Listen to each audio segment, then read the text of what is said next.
Good morning. If you were not with us yesterday, let me show you what we tried to cover in the time that we had. We talked about the purpose of government according to both the Bible and the founders. It is to secure the people's rights and to protect them from criminal element and punish the criminal element. That is the central purpose of government. Number two, we looked at, well, how do you punish criminals? You know, put them in a cell block and leave them there for 50 years? No, incarceration's not found in the Bible. That's not how God wanted the Israelites to punish evildoers, criminals under the law of Moses, which was a civil law code. The number one approach is capital punishment. God stipulated 16, 17, 18 crimes for which the death penalty was to be prescribed. Do you remember, how many of you are old enough to remember in the 60s when a more liberal element began attacking our fundamental principles? And that was one of the things they went after. Capital punishment, that's unchristian, it's evil, blah, blah, blah. Well then, is God evil? Because he prescribed capital punishment for a host of crimes in addition to murder, such as kidnapping. In God's sight, that is a capital offense that's worthy of death. So we're either going to accept the mind of God, the thinking of God, the insight of God, or we're going to accept human thinking, which, as you know, is completely precarious and unreliable. The source of civil law, of course, comes from God's principles. The founders reflected that understanding by emphasizing the Ten Commandments. Not because they did not understand that we're not under Jewish law. In fact, they called it the Hebrew Code. But they said these are, other than the Sabbath, these are moral concepts that should undergird every country on the planet. Every country on the planet ought to have don't lie in their culture. You remember whenever, our schools began going off and you can't post the Ten Commandments on the wall of a school or in a courtroom.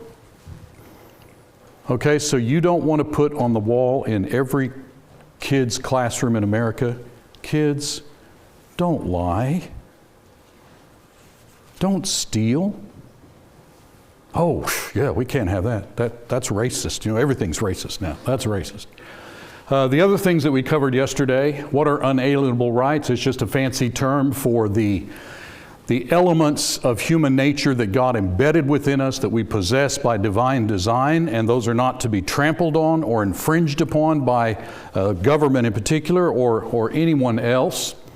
The purpose of taxation, strictly for the purpose of helping the government to fulfill its singular purpose. And then we spent a lot of time talking about socialism. What do we mean by that? And is it just another economic ideology that's neither right or wrong? It's just whatever preference you have? Oh no, it possesses attributes that make it contrary to the will of God. Marxism, socialism, and communism are all anti-God and unbiblical. And I cannot believe that our Ivy League schools have been infiltrated by this stuff probably for 30, 40, 50 years now. And they have cranked out, think of all the graduates that have come out of Harvard and Yale and Princeton and all of these places. They've been thoroughly indoctrinated in that. Are these not the younger people that we're hearing about marching in these cities where they're burning down buildings and so forth? I mean, there's the fruit of it. We're seeing more anarchy, more chaos. It's from people that have swallowed all of this anti-God, anti-Christian, anti-biblical thinking. So we need to push back by doing what the Lord tells us and tell everybody we can that'll listen the truth on these matters. So we looked at several of the principles of socialism. Then we turned to the matter of poverty and found that the U.S. government defines it completely contrary to God's definition of poverty. The poor are mentioned many times in the Bible, Old and New Testament, and a very narrow, specific definition the Bible gives us concerning what does it mean to be poor? And we looked at passage after passage. I want to say just a few more things about this because we had to rush through it. Remember now, my view of the Founding Fathers is that, so far as I can tell, I have not found one New Testament Christian among them. But neither have I found one atheist. Okay? Not one. There was a small handful that could be designated deists. I mean very small, like maybe 4 people. But their definition of deism in the 1700s is not the definition in our dictionary today. How about that?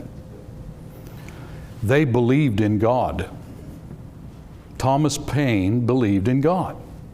You know, he wrote Common Sense, which was kind of a firebrand document for the founding that kind of galvanized the American will to fight the war. But then he was imprisoned in France during the French Revolution. In fact, he went over there and became good friends with Robespierre, you know, high up in the French Revolution group. And he got crosswise with him. They put him in prison. And so he wrote The Age of Reason. Sent it back to America in the 1790s. And I'm telling you, the American population and the founding fathers freaked and jumped on him like a chicken on a June bug. That's a Texas expression, isn't it? I mean, they worked him over. John Adams called him a blackguard, blackguard. You know, that's a term back then for a scoundrel, a thoroughly unprincipled person. A bunch of the founders did that. And by the way, when Thomas Paine died, no American, see now this guy has been touted in all of our Ivy League schools and our colleges. Here's an example of the founding fathers. This is who our country really is. That is a lie. They've taught our kids that. That is not true. He was a super exception to the founders. And when he died, there was not an American city that would receive his body for burial. Wouldn't do it. And so they took him to his farm and buried him on it. And 6 people showed up at his funeral. He doesn't represent the founding fathers and architects of our civilization. Do you know, one of our founders, his name has slipped my mind, he wrote a rebuttal to it, to the Age of Reason. He called it the Age of Revelation, meaning God's revelation. Go look that up online, download it from Google Books. You know, it's like over 300 pages, point-by-point refutation of Thomas Paine. Do they put that in our schools? Will they let our young people see that and tell them about it? Absolutely not. We're living at a time where the government, which includes public schools, are perpetrating upon the American population unbelievable amount of propaganda that, in my opinion, rivals or surpasses the propaganda machine that Joseph Goebbels instigated under fascism and Nazism in Nazi Germany. We put them to shame on what they've done. Hollywood's been a co-conspirator. Look what Hollywood has literally dumped into the living rooms and minds of young people all over this country, in the cinema and on television. They've almost single-handedly altered the moral complexion of our country. They are powerful. There was a time when Hollywood back in the 20s and 30s started trying to do that stuff. And you know, the American people rose up, created a censorship board and shut them down, put a stop to it. Some of the great movies of Hollywood came out in the 30s and 40s. And then after that, it began to go back down. So we need to not listen to the propaganda that's all around us and try to shield our kids from that stuff, at least give them the truth on the matter so that they can understand. Well, I said all of that to say Benjamin Franklin, Thomas Jefferson, and 2 or 3 others I would say were the least religious of the founders. Okay? I think he actually had the term deism applied to himself and he didn't reject it, but he believed in the one true God and he believed in heaven and hell. He wrote this document, 1794, because, you know, people were wanting, in part of the world, you know, when they heard about what was going on in America, they wanted to come here and leave what they were enduring, like the British Empire. You know, Irish and Scottish and others wanted to get out from under England and come here too. They felt they were being oppressed and mistreated, and their rights.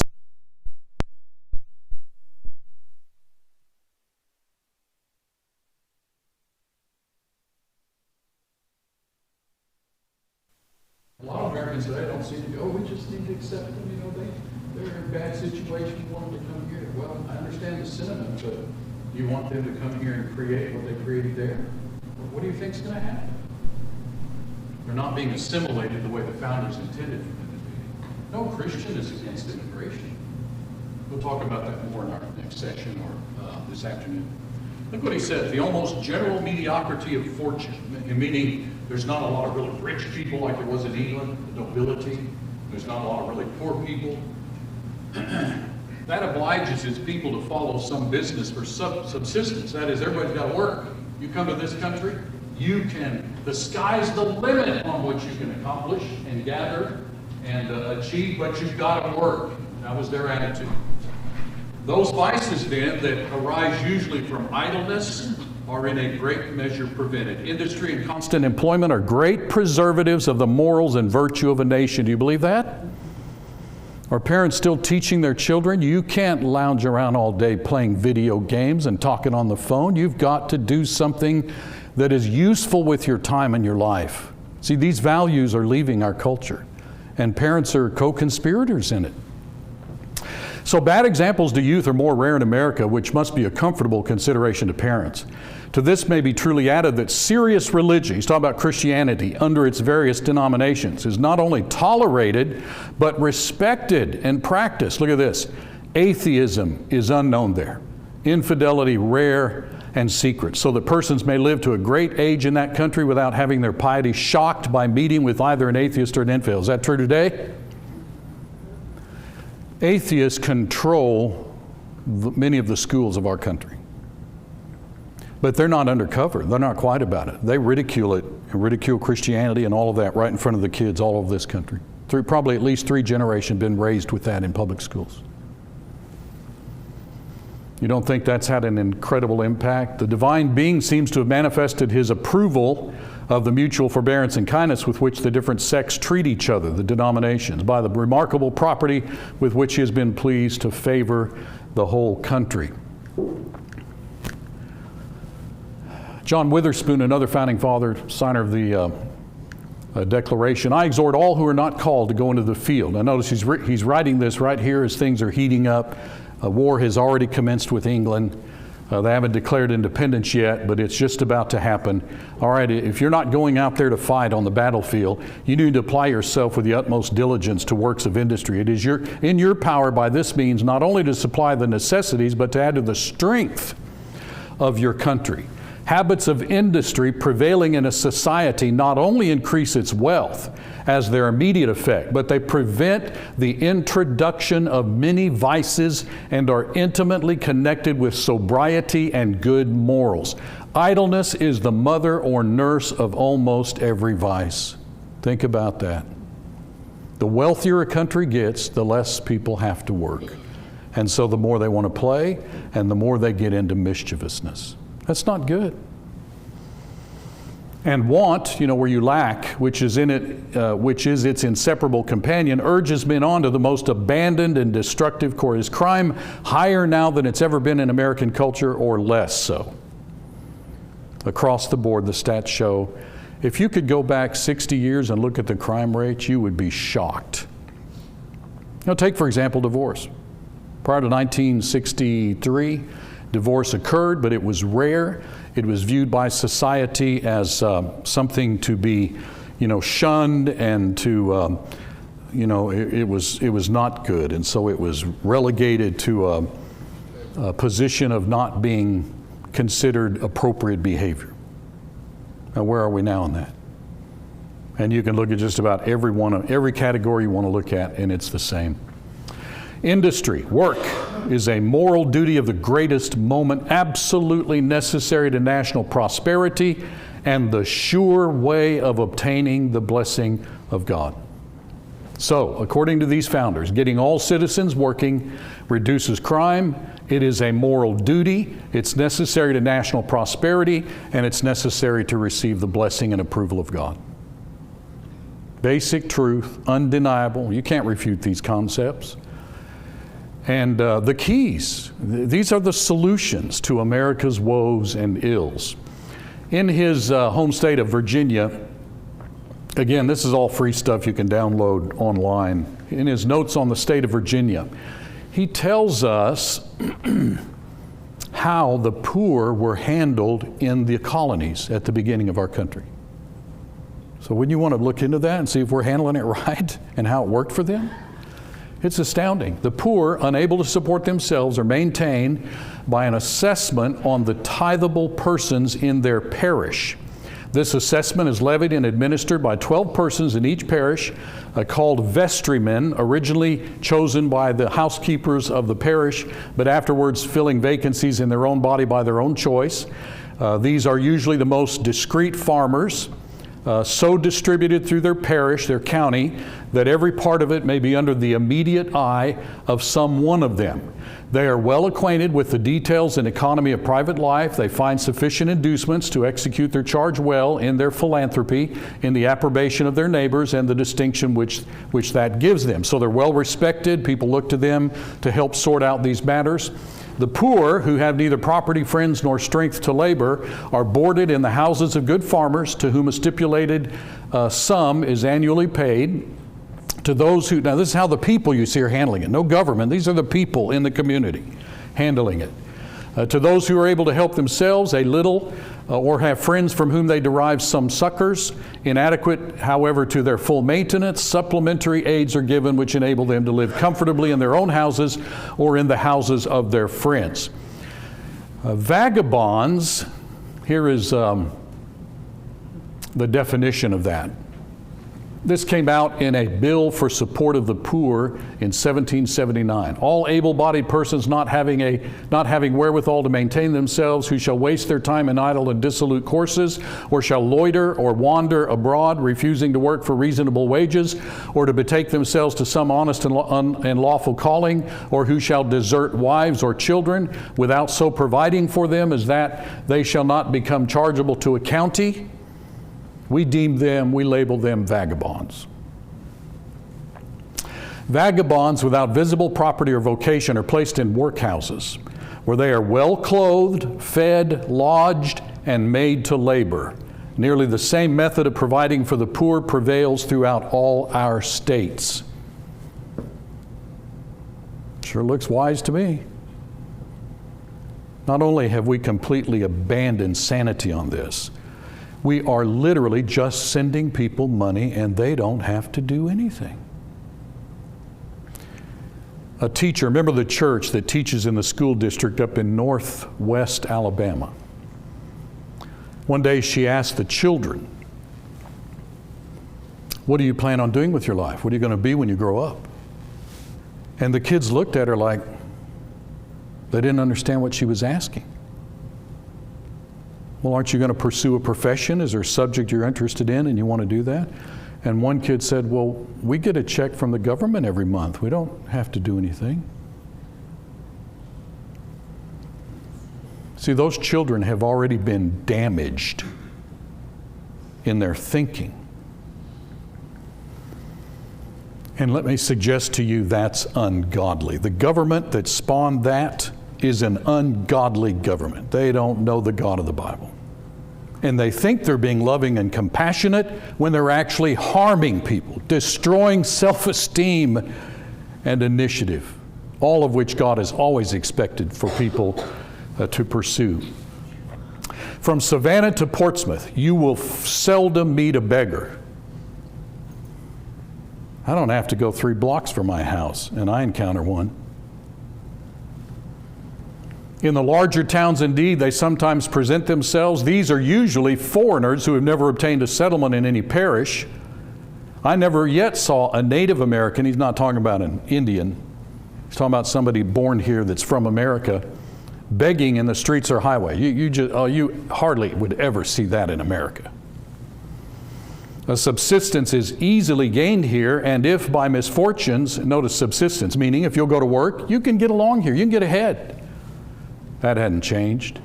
And if by misfortunes they are thrown on the charities of the world, I guess that's all I had to say there.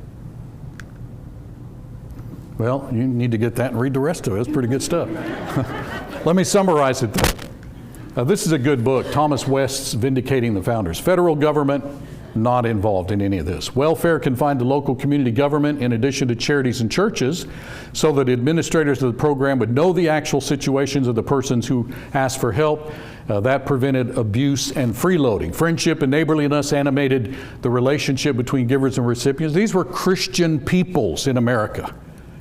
They weren't against the poor. They wanted to help people and be charitable and benevolent. but you must do it according to biblical principles. Careful distinction maintained between the deserving and undeserving poor. Does the government make that distinction? They do not. Absolutely not. Able-bodied vagabonds were helped, but required to work in institutions where they were strictly disciplined. Children and disabled provided for, not lavishly, but without public shame. Homeless and beggars not abandoned, but not allowed to disgrace the streets. That's what's going on in America now. Our streets are disgraced. It's a disgrace to our country. Shame on us. Treated with toughness or mercy according to their circumstances. Promoted traditional biblical division of labor in the family. That is, the husband is supposed to work. The women are not expected to. They need to be taking care of the children. See, biblical values and principles were intact. Not supporting husbands, non-supporting husbands were shamed and punished by being sent to the poorhouse. Assistance to the poor was not allowed to go beyond a minimal safety net. Benefit levels were low. That is, no one was allowed to starve or go naked. There's your definition of poverty. The main remedy for poverty in a land of opportunity, marriage and work. The element within our country, and I don't believe it's confined to one ethnicity by any means, just people in our country that are loafing off the government. What are some of their characteristics? They don't want to work. They don't marry. They produce children out of wedlock, multiple children by multiple women. See, this is all wickedness gone to seed in our society. Immorality has gripped our civilization by its spiritual throat. This is not, our goal here is not to fight poverty. That's in the media all the time. That's a misunderstood and improper goal. What we're trying to do here is promote economic self-sufficiency, help people to help themselves, encourage the practice of Christian principles in daily living. Here's some other things that came through this material that he presented. Don't violate the rights of tax. If you want to help the poor, great, but don't violate the rights of taxpayers. Don't coerce them to do something that they've not given their consent to do. No government has a right to do that. This is supposed to be a government of the people, by the people, and for the people. You all feel like the government's doing what you want them to do? Then government's out of control, and Americans are guilty of putting them in there in the first place. Do not encourage irresponsible. You know, whenever I encountered members of the church years ago that they were going to vote for a particular political party, I don't care what. If Satan ran on the ticket, they were so devoted to that party that because Mammy and Grandpappy were, I guess, they're going to vote for it. Now, I'm telling you, that's sinful too. That is wrong. Our allegiance is to God and Christ. And so we ought to vote as best we can for those that are more, you know, now you're not going to find anybody that you feel really completely 100% about, but there are some basic currents running through American culture that are evil, that are destroying our country and Christians. Here's what the founders would say. There are not many countries in human history where you get to have input into who runs the country. So you're under divine obligation to take advantage of that right that God Himself has given you. So in that sense, to some degree, Christians should be politically involved, just, you know, where they can in voting and so forth. I'm not saying quit your job and go, you know, march on Washington. No, the gospel is the ultimate solution to all of this. But if we have an opportunity to contribute to who functions on various government levels, we ought to do that. Christians ought to do that. It's another way, in a sense, to promote gospel principles through people that are going to be, that run in these various offices. Poverty programs that help people who choose not to work, look at this, are unjust. Have you noticed that one of the values in our civilization that has fallen by the wayside is the concept of justice? And what is that? Well, everybody has a different idea as to what that is. And I can tell you case after case after case. There was a lady there in Montgomery that kept parking her car. I don't know if it was in front of the courthouse or what, but it was illegal parking. And so she'd have a ticket written, and her glove box was stuffed with them. And finally, there's a point at which they come after you, and they did. It's an old, somewhat older woman, and I don't even know what her bodily condition was. I'm sure that she felt like it was fair and just for her to park there. And, I get so aggravated that people park at Walmart in handicapped slots where older people with canes need to have those slots. And you go in and say something, you know what the Walmart people will tell you? We're not going to do anything about that. You'll have to call the police yourself. That's up to you. So you call the police, you know what they say? They don't have anything to do with that. That's Walmart. So see, notice, as our civilization declines, it becomes a jungle, and there's nobody to appeal to. Now, if we could go back to the 1800s and you could wear a gun, somebody pulls up in a parking spot like that and pull it out and say, you're going to move that car right now and get back out there where you're supposed to be. But that's not going to happen anyway. It shouldn't happen, should it? But the Wild West, justice was dispensed quickly. And probably most of the time it was right. So, I was telling you about this woman. So she finally is called in. And boy, the media jumps on it. The Southern Poverty Center jumps on it. And I mean, they made it look like everybody was evil and racist and wicked except the woman who was breaking the law. People think, well, justice is what I feel like is best for me, and I don't care what the law says. That can't be right. That cannot be right. People think they're exempt from it. Workers must not become slaves to the masters or the non-workers. Has that happened? Do you feel like you've been enslaved to the people that are receiving your tax money that you didn't consent to? So you're their slave. The whole point of a republic, remember, we're a republic, not a democracy, is for the government to secure the rights of citizens, their property, lives, liberty, and honest pursuits and possessions. No one has the right to rob another of the fruits of his labor without his consent. I mentioned to you, Abraham Lincoln said it's the same principle in whatever shape it develops itself. It's the same spirit that says you work and toil and earn bread and I'll eat it. No matter in what shape it comes, it's tyranny. We don't use that term much now. The founders used it a lot. Tyranny. Tyrants, tyrannical. Well, America was built on the work ethic. Where'd that come from? It came right out of the Bible. It's astounding how much there is about this. Let's jump into it as we proceed. See, now that 9:45 thing confuses me. That's what I mean. So 10:30. Okay. Let's start out at the very beginning. What did God do for Adam and Eve? Put them in paradise. Oh, so you don't have to work there. If we could just win the lottery, we wouldn't have to work. How prominent is that attitude? See, that's a confused person. They don't get it. We're not here to live in ease. That's heaven. So the idea of wanting to become rich so that you don't have to work, that's not a good thing. And so even in paradise, God required them to work. Notice then what we've put into the minds of people. Work's bad. It's at least a negative thing. I do it because I have to. But as soon as I can get out from under it, I need to give. That's not the right attitude. Work's not bad.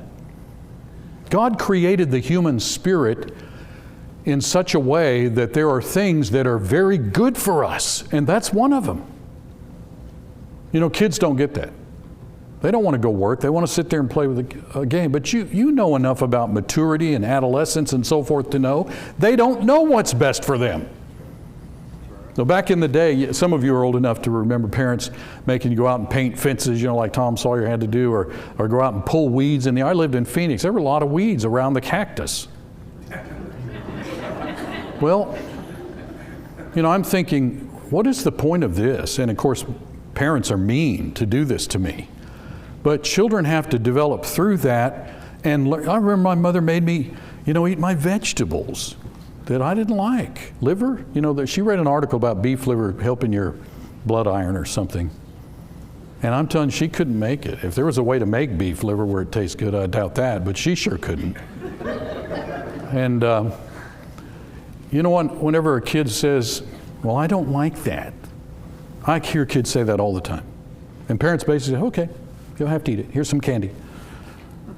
My mother said, you learn to like it.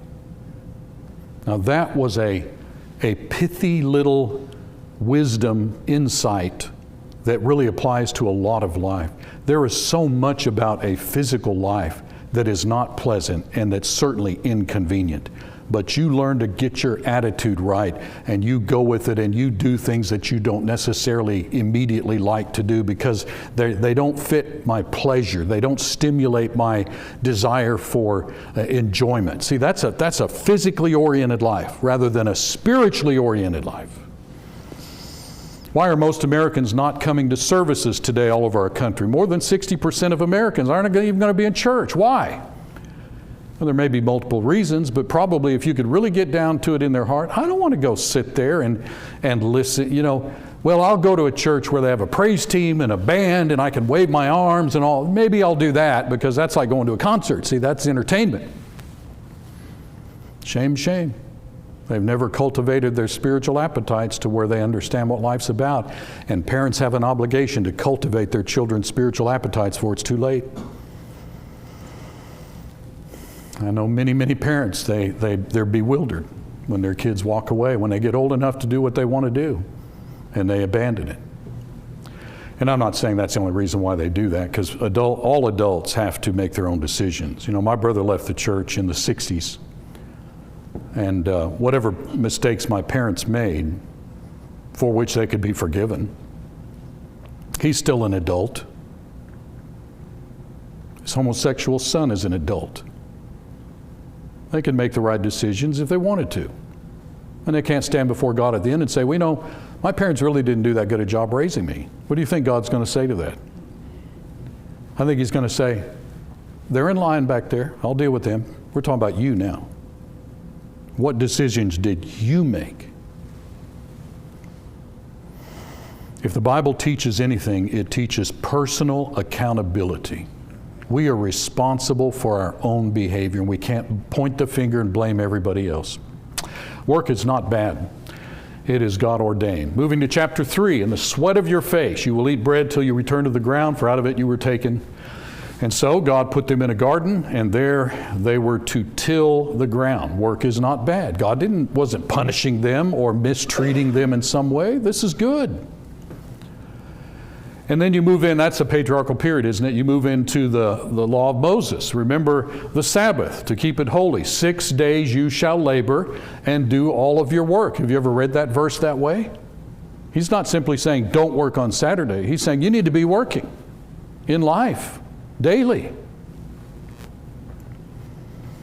By the way, God Himself worked. What is the point of, Shabbat? That the word rested in Hebrew is a verb that means to cease. So God worked for 6 days and then ceased once that seventh day commenced. But He worked and ceased on the seventh from all the work which He had done. So work is godlike. Look at expressions that are used in the Pentateuch, like in Deuteronomy, over and over and over, the work of your hands. So in Deuteronomy chapter 7, it will come to pass, you listen to these judgments, keep them, the Lord will keep with you the covenant and the mercy which He swore to your fathers. He will bless, look at this, He will bless the fruit of your womb, the fruit of your land, your grain, your new wine, that's grape juice, your oil, the increase of your cattle, the offspring. What's He talking about here? He's talking about when you get busy and become industrious in work, I'll bless what comes from that. Okay, so what if you don't exercise what you ought to be doing with your hands?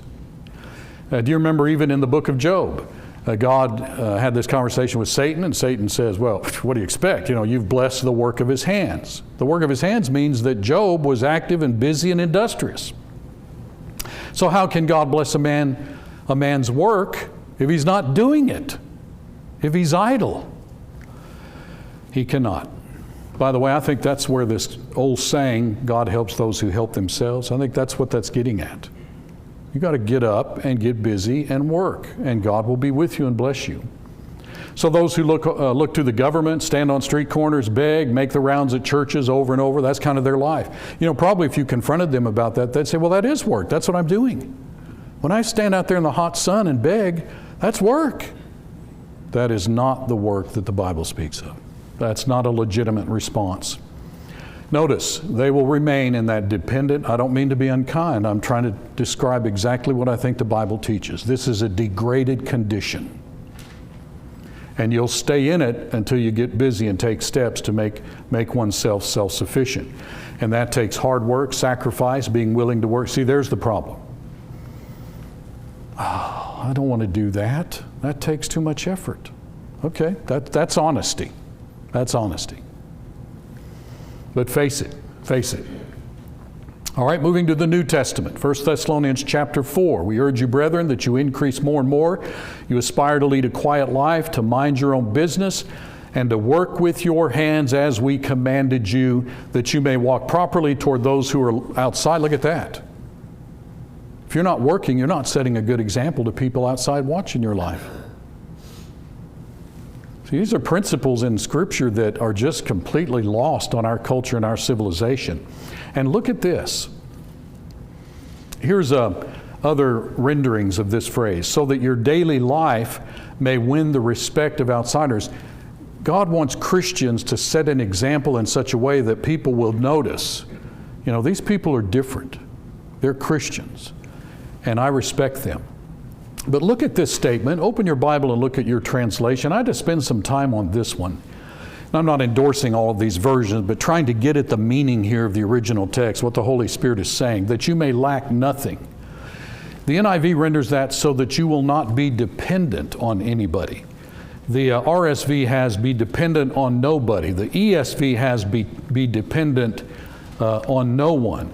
The CEV, you won't have to depend on anyone. Phillips, that you will have an honorable independence. The complete Jewish Bible, you will not be dependent on anyone. I went to Adam Clark's commentary, and look what he said about this. That you may have lack of nothing, that you may be able to get your bread by honest labor, which God will ever bless, and be chargeable to no man. He that is dependent on another is necessarily in bondage, and he who is able to get his own bread by the sweat of his brow should not be under obligations, even to a king. That's the government. Now, are there biblical exceptions to this? Of course. Aged, infirmed, you know that. We're talking about able-bodied people that are well capable. Okay? Christians are told, and obviously Christ's law applies to everybody. People are being told, you do not need to arrange your life in such a way that you're dependent on the government or on other people for your subsistence. Does God want us to help people that lack clothing and food? Yeah. But people who, that's their life. That's how they live their life, by mooching off of other people. That's unchristian. Christians need to understand that concept and teach it to other people, because it's not being taught anymore in our country. Astounding stuff. This passage teaches then that Christians need to take the necessary steps to remain independent of others. And again, there are exceptions. We can make mistakes in our lives and do dumb things and get deep in debt or whatever, and Christians can help each other. But there's the general principle. Moving to 2 Thessalonians 3. You yourselves know how you ought to follow us. We didn't walk disorderly among you. We didn't eat anyone's bread free of charge, but worked with labor and toil night and day. Look at these principles. They're so explicit and so prolific throughout the New Testament. By the way, so that we might not be a burden to any of you. Wouldn't you have liked to have helped the Apostle Paul? Man, I'd like to support that mission work. And many times Paul said, no, I'm handling this myself. He took money from a lot of churches, I realize, but he's teaching a principle. And here's that incredible statement. If anyone will not work, neither let him eat. Think about this. I'm not telling you what to do about the street people that are sitting there begging money and put $1 in their little cup or whatever. I'm not saying you're sinning in doing that. But does this principle not mean that you could be guilty of assisting somebody who is unacceptable to God because they won't work? God says if they won't work, they're not to be fed, and yet you're feeding them? That's something for us to think about. Who would have ever thought that not being benevolent to the poor would somehow be unacceptable to God? Well, there it is. Why would you want to enable them? Why would you want to exacerbate their degraded condition? Thinking, you know why I think a lot of us Americans would do that at the street corner? It helps us feel better about ourselves. We feel like we're doing something, but there's no connection. I don't have to have any further obligation. I don't know what's going on in our motivations. But these principles certainly ought to guide our thinking. Eat your own bread. That's bread that you yourself have acquired. Ephesians chapter 4, let him who stole steal no longer, but rather let him labor working with his hands. There's that phrase again in the Old Testament, what is good, that he may have something, see, not only to support himself, but to help others that have a legitimate need for help. That's Christianity. Matthew chapter 25, you remember this account of the talents, and the one that had 5 talents went and traded, so he worked. He got busy and developed that, and so did the 2-talent man, but the other fellow, he went and dug in the ground. And you remember what God said about this. Buddy, you know what your problem is? You're lazy. You just don't want to get out and expend the effort, put yourself out, inconvenient, wear yourself out. You don't want to work. And you're trying to put it off on me and act like I'm the ogre here that's going to punish you if you somehow lost the money. No, you should have at least taken it to the bank. Do something. Now, there's a principle that comes from the mind of God that we ought to be very serious about.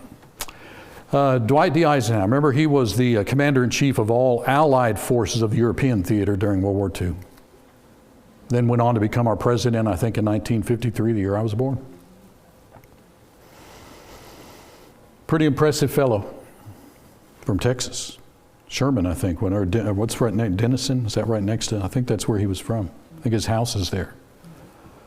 He went down to Galveston in 1949 to speak to luncheon clubs. We'll close with this statement. If all that Americans want is security, let's go to prison.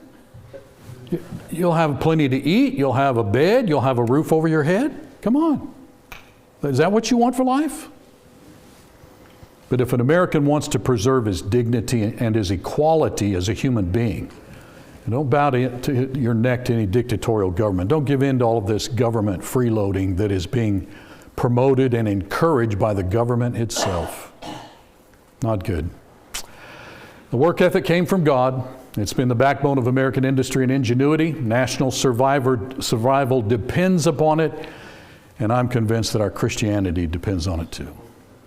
All right, let's take our break. Thank you for your attention.